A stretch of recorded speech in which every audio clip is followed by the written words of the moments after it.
We break promises. And we need new chances to make things right.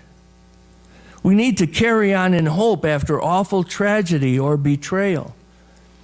We need to grieve situations and then spring out of that grief and make our lives new with God's help.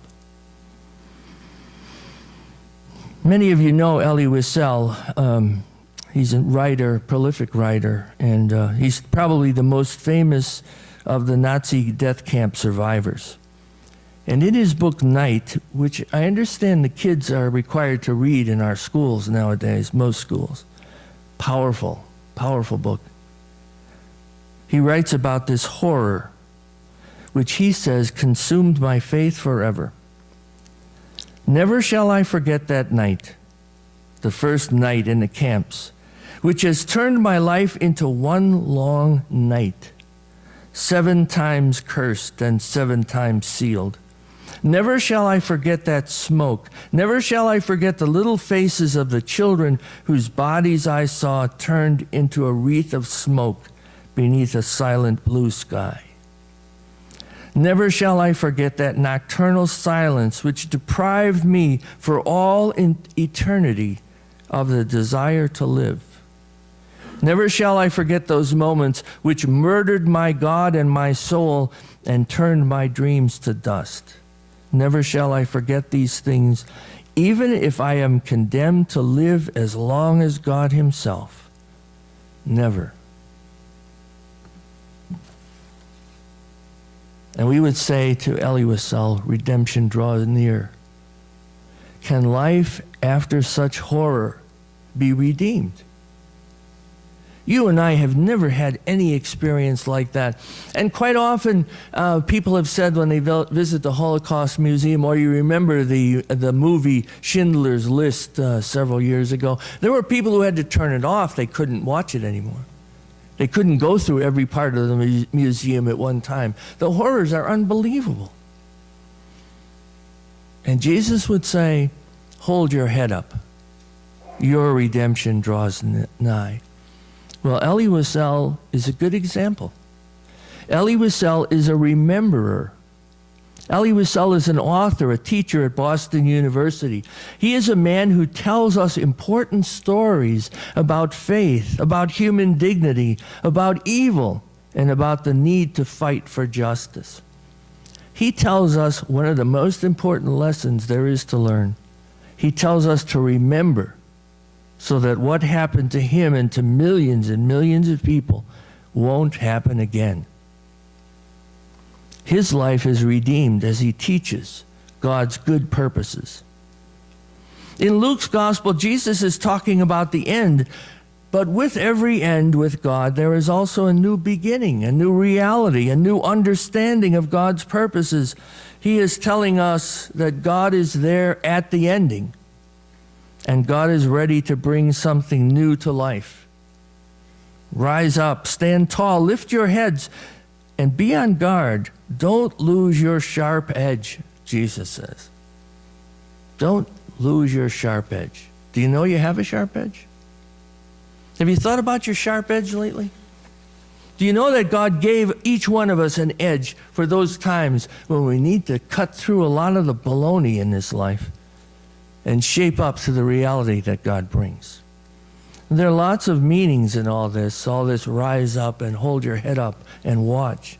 But one is sure, and that is to be ready for the new beginnings. And one thing that requires is to not hold on so tightly to the things in life that would hold you back. And we are all taught from the time we are children, there are certain things you hold on to, squeeze them very tight, and that's what life is built on. And then they go away. Because life isn't like that. You don't get to keep everything forever. The simplest thing and the hardest thing for many of us to learn that raised our own children is to let go of them. And there comes a time when we have to do that.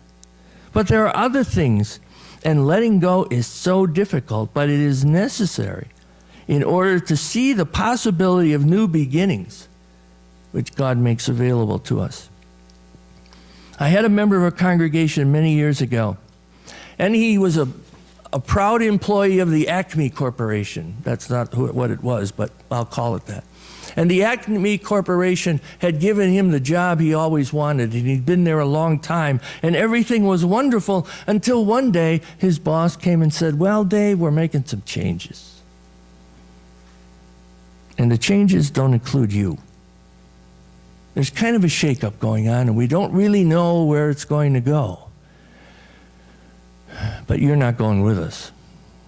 It's a common story. Dave suffered a mental breakdown.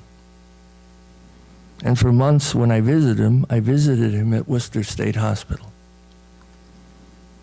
And he kept saying, "How could they do this to me? How could they let me go? What happened here? What did I do wrong? Wasn't I good enough? Maybe I needed a few more courses. Maybe I needed to understand anything better. And then they would have kept me." He was holding on to Acme Corporation all that time. He didn't want a new beginning. He wanted what he had and what he loved and what he thought was going to last forever. I remember my relatives telling me when I quit college after my father died and went to work for Illinois Bell Telephone, all my relatives said, "You're set for life." Some of you remember that. You're set for life. You just cruise on into retirement with the Bell Company, and life is wonderful. There is no Bell Company anymore. And all of my friends who cruised on into life cruised up to about the age of 52, and then they were done. They had to let go. Dave went through years of struggle, and he is still bitter. And you know, the Acme Corporation is just as vital as the old Bell companies. Acme is long gone. It was a computer company. There is no Acme anymore. Folded, overcome by the changes in the marketplace.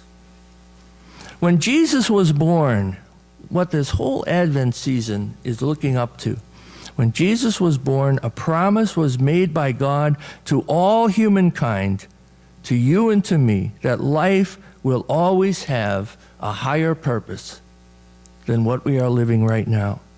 That love will always accompany our lives through all these tragedies and changes and all those times when we are told, "You better let go because a new world is coming." We can have redemption, he tells us. We can begin again. The world is moving ultimately towards God's good purpose. We may not see it now, but look up. Our redemption draws near. Amen. Will you please rise now and receive the benediction? Finally, brothers and sisters, whatever is true, whatever is honorable, whatever is just, whatever is lovely, whatever is gracious, if there is any excellence, anything worthy of praise, think about these things. And what you have learned and received and heard, now do. And the God of peace be with us always. Amen.